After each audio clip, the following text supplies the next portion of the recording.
Hey, you guys, it is William and Bernardo calling from Weeby Blogs, and the running order for the grand final is out. I think we should talk about it. Are you ready? Let's do this.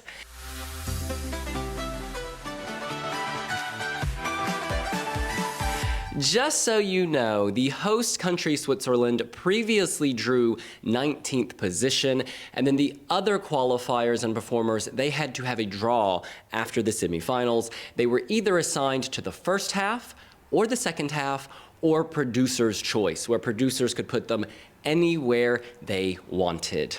Now, just to quickly review the order, we have Norway, Luxembourg, Estonia, Israel, Lithuania, Spain, Ukraine, United Kingdom, Austria, Iceland, Latvia, the Netherlands, Finland, Italy, Poland, Germany, Greece, Armenia, Switzerland, Malta, Portugal, Denmark, Sweden, France, San Marino, and closing the show, Albania. So, Bernardo, let's start at the top. Norway seems like a logical opener. You don't put your very best act first, but you put something that will invite the viewer in, and I feel like Norway has a very personable performer, someone who has eye-catching dance moves and shows the depth of the stage. You know, producers want to say, look, this is how big our stage is, and you'll see all of that. Basically, you have everything in this performance, right? Charismatic performance, good voice, they use pyro, they use the entire stage. Basically, technically, they use the stage to the maximum of its potential. They just don't have things hanging from the ceiling. I think that's the only thing that they're missing. But I think it's just a nice upbeat song to kick off the show. I think it's a nice choice, actually. Yeah, inoffensive is the word. You don't want something that's going to put people off, but you don't want to sort of give up everything you have. Death spot number 2, it goes to Luxembourg. I'm pissed about this one. This makes no sense to me. This is such a strong act. It's so visually eye-catching. This could be top 10 in the grand final. It's got the dance moves. It's got her moving from doll, who is sort of controlled by others, to freedom. Looks great, sounds great. I love the costume reveal. Yeah. This makes me sad. I mean, we know this song fell a bit under the radar after it won its national final, and maybe that's a bit of the reason why it's here. But this performance in the semifinal was so great. After we saw the jury final, that was Wednesday night, every single one of the person that was watching it, we were like, yeah, this is like one of the best of the night. She was vocally much better than the national final yesterday. You could see that she was trying to control the vocal as much as she could. And she did great. And she did great. And the act visually, it was such a massive improvement for what we've seen before. I don't gather why it came second here in the running order. Maybe it didn't do as good as we think it did. That's possible. Or maybe they wanted to have an incredible visual on the floor. Maybe they wanted to show off the floor early to show. That's true, because Norway is very dark, and Luxembourg is very in-your-face purple. Yeah, and it's pink. bright. And like you see the LED floor opening. It's such an incredible shot. Then we have Estonia. So we've kind of had dance, and now I don't know how to describe this. Kooky? Slapstick, kooky, quirky. It's not like a banger, but it also is kind of happy and boppy. I'm actually, well, he drew first half, so, I mean, there was only so many places they could put him. But I actually thought they would put him later in the first half, just because this is a viral sensation. This song has been viral since it was released. It's a cultural phenomenon. This was producer's choice. Oh, this was actually? This was producer's choice. So producers chose to put him in spot 3. I don't get it. I mean, I would have put him much later, much later. Yeah, but I guess what they're trying to do is create, basically what I think is happening is move from Dance, Dance, Baby to this, which is sort of in between, and then we go into 2 songs. We go to Israel's dramatic ballad, which is very emotional, and onto Lithuania, which is also very atmospheric. So I think they were thinking about mood, perhaps. Norway dance, Luxembourg dance, Estonia sort of dance. I'm also trying to think about the color schemes here. It's very like dark and blue on the first one, and then you go to pinks, and then Estonia, it's basically all in. You have everything, and then it's very moody, very dark for Israel, and then it's very white for Lithuania. Actually, yeah, because Israel also has lots of white elements, the water, the diamonds, the silvery staircase. So, because silver tends to read as white on screen. Although the dress is black. That's what I mattered, sorry. Yeah, that's true. But it's interesting because Lithuania is also, I don't want to say, the color palette of Israel is, as you say, very white and silver. And then Lithuania is that like bluish white. Misty, yeah, misty, yeah. And so I guess there's like a palette in this Although section. sonically very different from Israel, so you have that change, yeah. So actually, going from slapstick comedy Estonia to dramatic emotion Israel to intense angst for Lithuania, this is diversity in action. And then we turn to Spain, Esa Diva. Now, this is its own universe. This, you could put this anywhere and she would pop out because she is throwing everything at the table. She was so good at the Helvetia Lounge. Just... It was full of house. I mean, security was... our beautiful colleague Sinan is just holding in front of us a vinyl from Esa Diva. No, she came to House of Helvetia, and honestly, we had 6 or 7 security guards, and they were all with her at the same time. You couldn't move. You actually couldn't move. She needed the guards, though, because there were so many fans. There were so many fans, and sometimes people don't have boundaries. But like, going back to the show, I think this is a great palate cleanser from all of the first songs, because you know they will throw everything on stage, right? She will do the helicopter. She will do the helicopter. And this has the most movement of any act so far. Luxembourg has a lot of dance as well, as does Norway, but Spain's on a whole nother level with movement because you have lots and lots of people shaking it. I look forward to her doing that helicopter. This will be one of the viral moments early on in the show. Then we have Ukraine, a very big change sonically and visually. That's interesting. So Ukraine drew, here we go. Ukraine drew first half, right? So the producers had to put them somewhere in the first half. Coming after Spain, this is creating a totally different mood, and before the United Kingdom. So this makes sense to me. Yeah. I mean, Ukraine here, actually, for me, it stands out. Like, sonically, the song has a lot of, like, qualities. There's a lot of musicality to Ukraine's song, and it comes after Spain, which is just like, I don't want to say a lot of noise because she's a great singer, but it's just like, it's a wall of sound that comes in your direction. And then after it comes the United Kingdom, which was such a letdown for us when we saw the first rehearsals. So I think Ukraine has much to... there's a lot of things that the Ukraine can take out of being number 7. I think also what we should point out is that Spain has one giant prop, the staircase. The United Kingdom has one giant prop, the chandelier, whereas Ukraine has lots of different parts, different instruments. You know, there's a drum kit. So maybe it's sort of logistically as well to get the big ones out and just put the roll out Spain stairs, pull in the drums, roll out the drums, pull in the chandelier.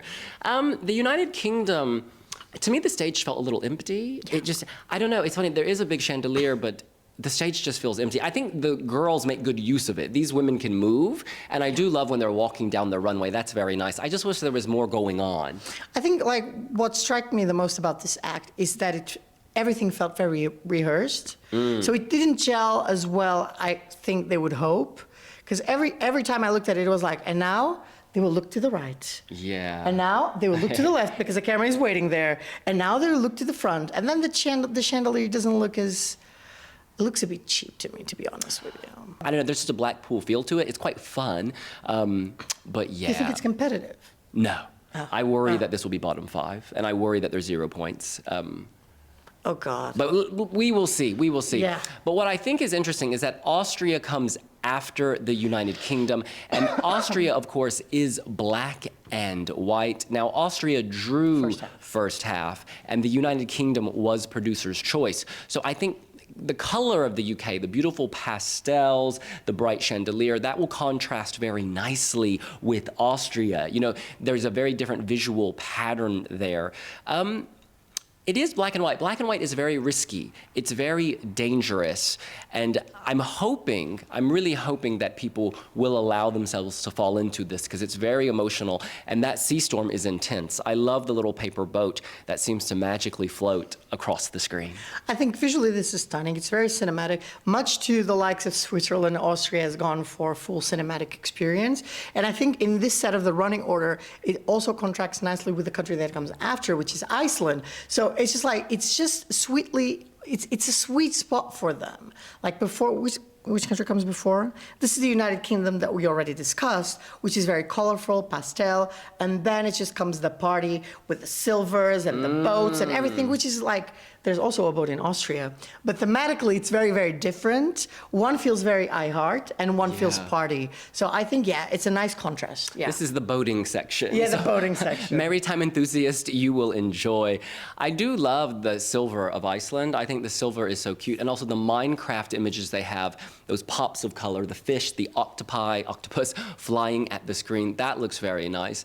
Now we move on from the silver upbeat dance of Iceland to world and folk music of Latvia. This is visually like nothing else. Yeah. Incredible, incredible images coming from Latvia. Beautiful gold, beautiful reds, blues. It just feels spiritual and elevated. It's just a mood. I mean, there's really nothing like Latvia's performance at Eurovision 2025. So they could have put them anywhere, really. I mean, did they do first half, or was it Producer's Choice? Latvia was Producer's Choice. They put them late in the first half. So they could have done anything with them, really. It's just like, this is the type of song that, apart from like being the first one, because I think like number one wouldn't be like the nicest place for this song, or number two, I think it fits nicely anywhere because it contrasts with everything. Yeah. It really is its own universe, and we love being there. Now, from the kind of awe-inspiring visuals of Latvia, we turn to the Netherlands. Now, the Netherlands is going very late in the first half, and Bodes well. It bodes very well. I want to see if the Netherlands were Producer's Choice. The producers chose to put Netherlands in the first half, but they have put it towards the end of the first half. Yeah, after Latvia and before Finland, this is a very sweet song. This is a very accessible song. It's very radio-friendly. Very radio-friendly. And whereas Latvia, which I love, is not the most radio-friendly, obvious song. And so I think for Claude, this is good. It will enhance, or kind of showcase his mainstream appeal. Yeah, for Claude, I just struggle from what comes next. Being Finland. Yeah, because it's going to be like 3 minutes of sweetness. Claude's performance is very endearing. And then people will enjoy the Erica Wigman experience. The Erica Wigman experience we need to talk about. This is just fantastic. What I love about Erica's performance is you see close-ups of the face.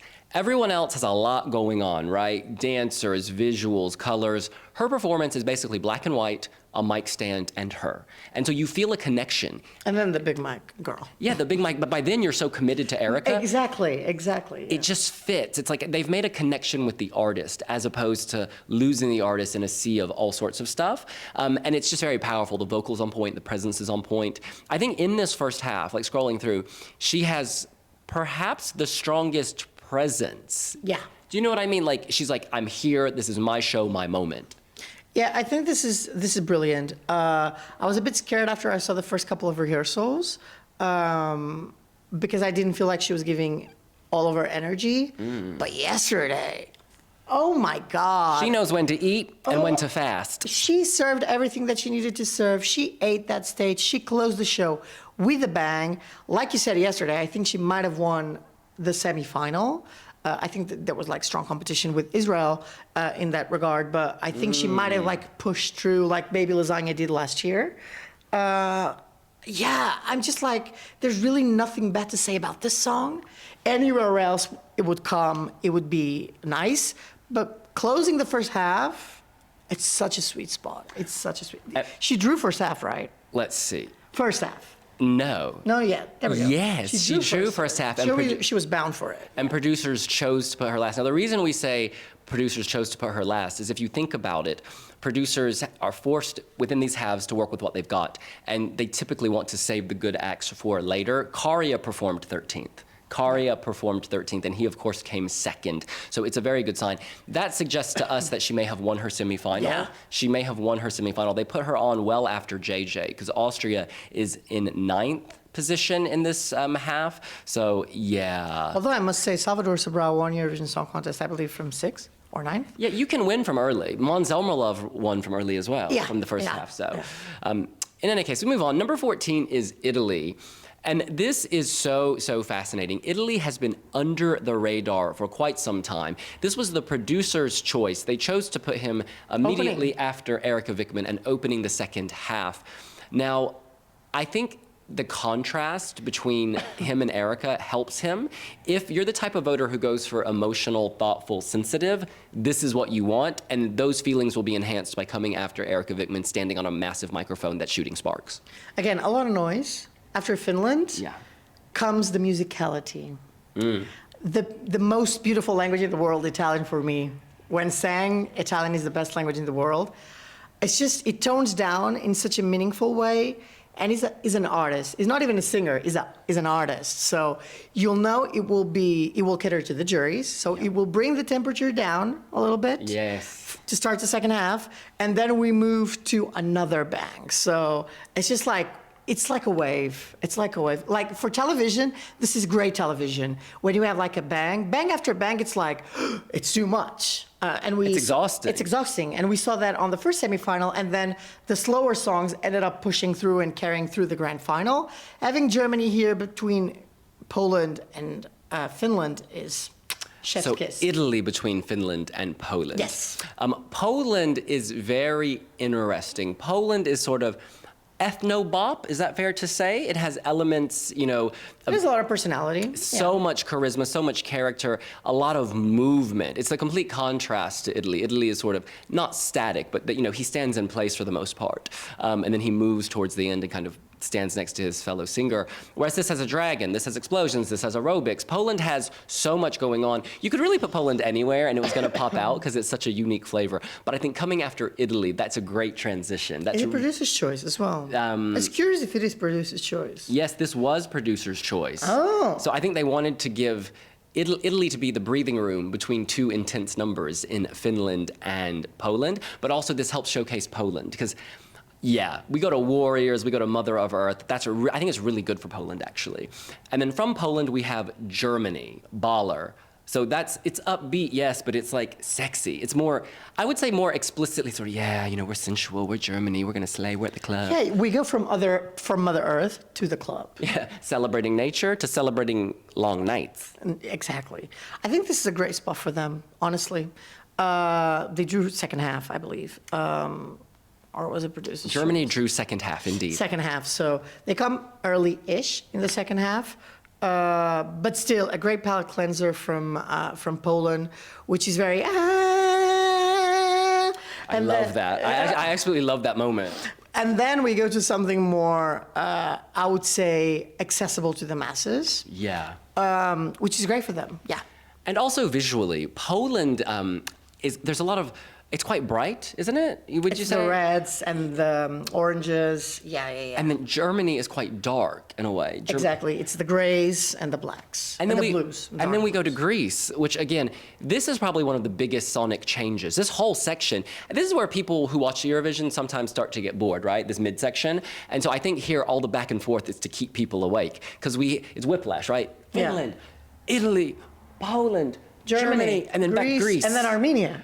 Oh my gosh, because Greece and then Malta. This is a ballad, right? This is like a traditional Greek ballad, and it's beautiful. And it's got these two women dressed in black. There's a soberness to it. There's an elevated artistic quality. It's just, this is a moment. This is a moment. And then after Greece having that thoughtful moment, you turn to Armenia, who's running on a treadmill covered in mud. I think this was visually great. I'm not the biggest fan of the song, but I must say yesterday at the semifinal, I was like, this is just a great performance. And shout out to David Sarunian, the head of delegation. Best HOD in Armenia. Because he knows how to draw a performance. Even if the song is not the greatest song on earth, he's able to elevate every single time. And they have this running order slot for Armenia is actually really nice. This is really, really good. 18 is nice. It's so a great position. People are back in it. They're excited. It's near the end. So in the voting recap, this is still on your mind when it comes time to vote. After Armenia, we have Switzerland. This, of course, was drawn. Spot number 19 was drawn months ago. So producers had no choice here. But it actually works. Coming off the back of Parg, high energy Armenia, this is sort of a palate cleanser. You slow down. You're more contemplative. And then after Switzerland, you have Malta, which is in your face, throw everything. So Switzerland is sort of the calm filling of a very energetic sandwich between Armenia and Malta. And again, very cinematic, very beautiful. beautiful. It doesn't even look like you are in the arena, right? It looks like you're looking at a pre-recorded music video, pre-recorded movie that add all of this post-production, even though it's being shot live, which is incredible on its own. And Zoe connects with the camera. This, for me, this is my favorite. I must say, this is my favorite to win the Eurovision Song Contest. And my bank account won't survive another year in Switzerland, but honey. And I don't think she will actually win, but she is my personal winner. This touches me in so many ways. And there's a lot of power to softness and quietness. Yes. And this performance, like the full 3 minutes, even the parts where like, Fair en Voyage, and you have like all of these like thunder lighting effects.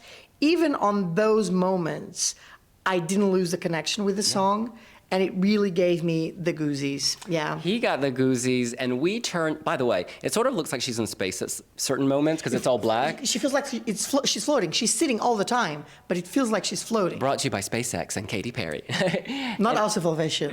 And then Malta is next. And again, this is great for Malta 20th, putting Malta towards the end. And Malta is the upbeat, flavorful sausage in between the sort of sober Switzerland and sober Portugal, right? Malta is giving us bam, wow, pow, throw everything at them, including cheetahs bouncing, whereas Switzerland, as you said, is pared back. And then Portugal is very simple, very independent artist sort of performing a gig. I think Malta should be very happy with 20th. Yes, I think they should as well. And what's curious to me about all of this running order, this is one of the best running orders I've seen.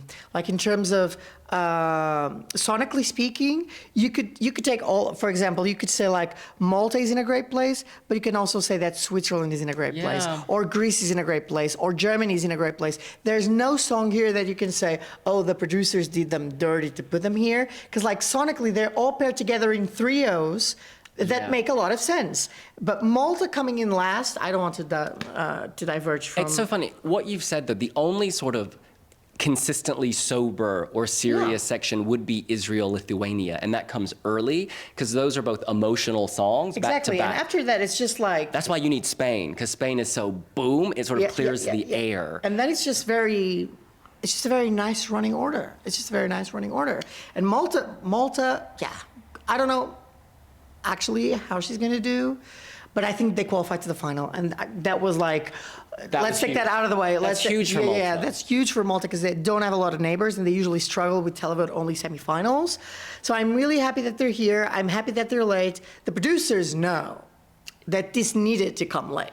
Because people want to see Mariana Conte. This was one of like the acts that got the most press and hype before Eurovision. So they know people are expecting to see them. Putting them early would be a disservice to the show. Absolutely. From Malta, we turn to Portugal, your home country.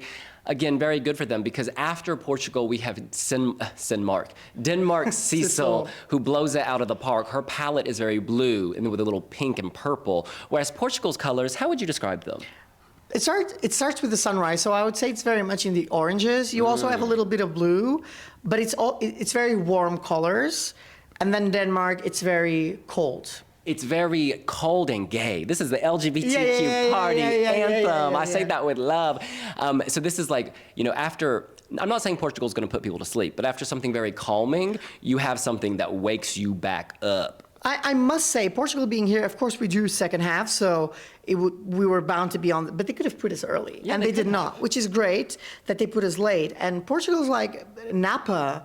The song has gone viral in more than 15 countries on Spotify. They're fans. And we're talking about like being viral, like 15 and up on the tops. So I don't know if something is brewing here. Maybe we're bound for like another surprise result from Portugal. If the juries end up backing this up, I don't know. I feel like we may be in for a surprise. Like, a very pleasant surprise. We shall see. Now, this end of the show, I just want to name all the countries. After Denmark, we have Sweden, France, San Marino, Albania. Albania. This is so interesting. Sweden getting 23, that is a very good position. Coming off the back of Denmark, which is very cold, as you say, actually. I love hallucination, but it is a little cold. And then Sweden is so warm. They literally have a campfire. They have a sausage. This is very much prime position to do very well.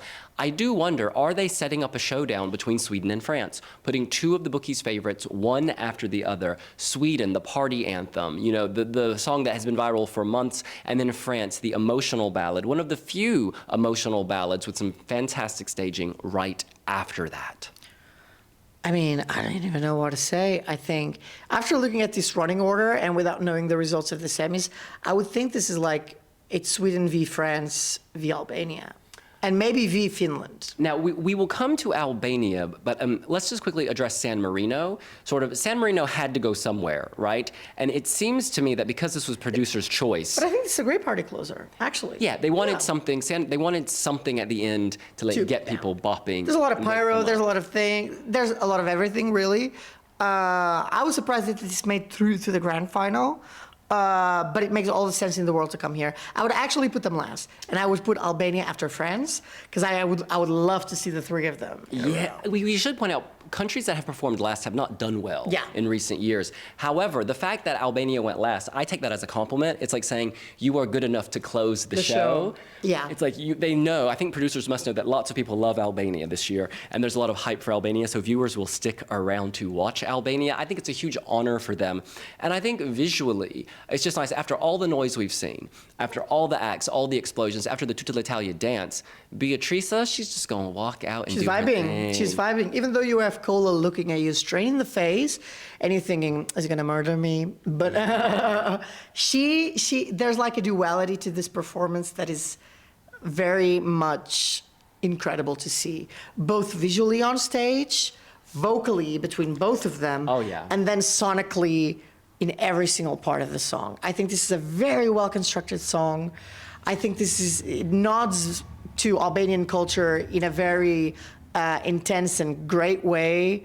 I would also love to see them win the Eurovision Song Contest. I would love to go to Albania. I would absolutely love that. Just incredible. It would definitely be a moment. And I should point out that Kola, the male singer in Shkodra Elektronik, is the only one who gives off serial killer vibes in the grand final. Yeah. So people are going to see this man very angry.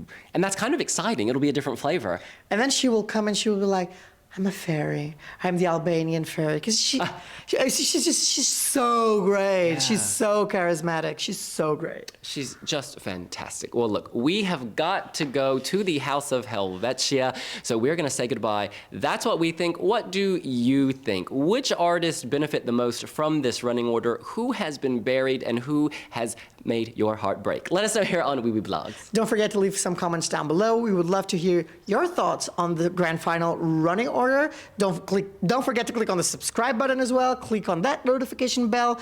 It's the last 2 days of Eurovision, but there's plenty of content coming out of it. And yeah, we'll see you later. Bye. Bye.